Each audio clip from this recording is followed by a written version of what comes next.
Now friends,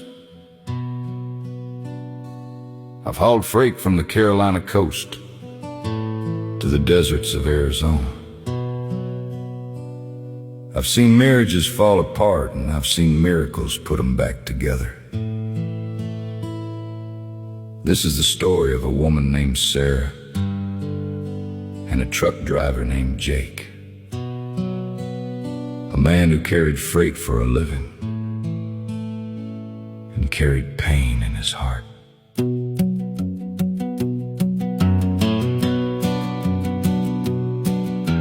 Jake drove along those Peterbilt, painted midnight black, 18 wheels beneath him and a monkey on his back.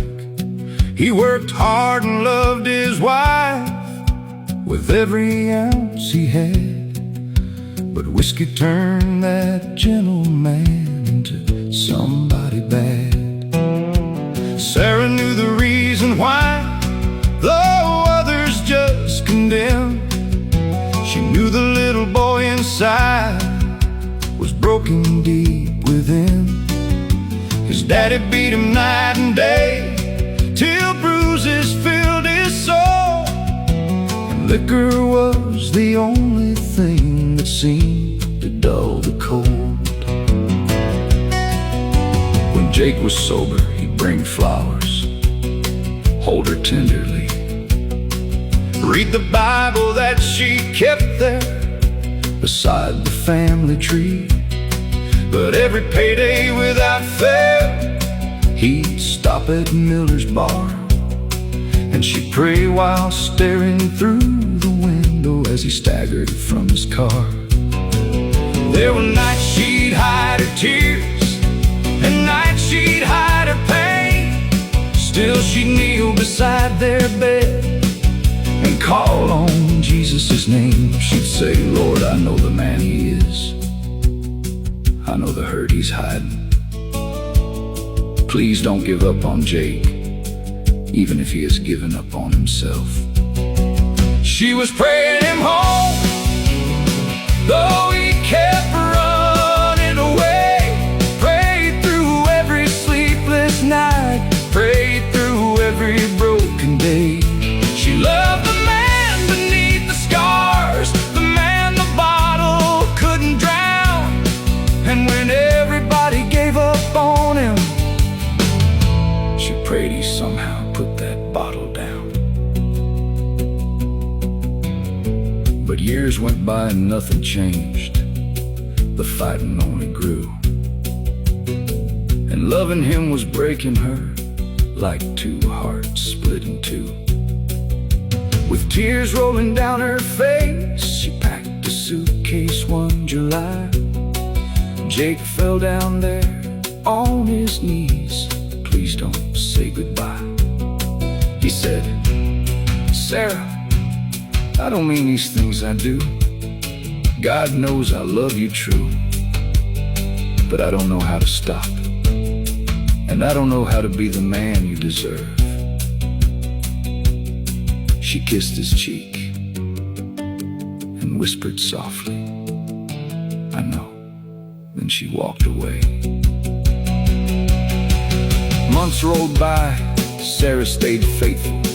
Every Sunday morning, same pew, same Bible, same prayer. And Jake, he drank harder than ever, until one rainy Saturday night, sitting alone in that old Peterbilt, bottle in his hand, he found the little Bible Sarah had left behind. Inside was a note, Jake, if you ever get tired of running, Jesus is still waiting, and so am I.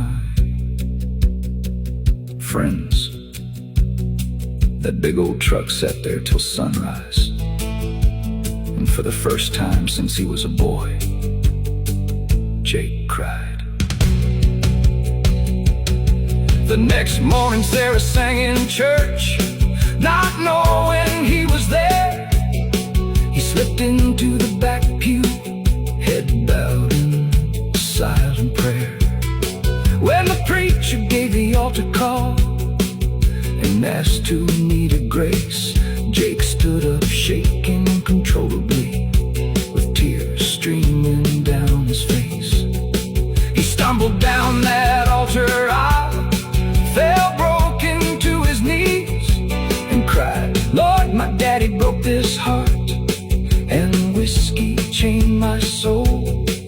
I've hurt the one who loved me most.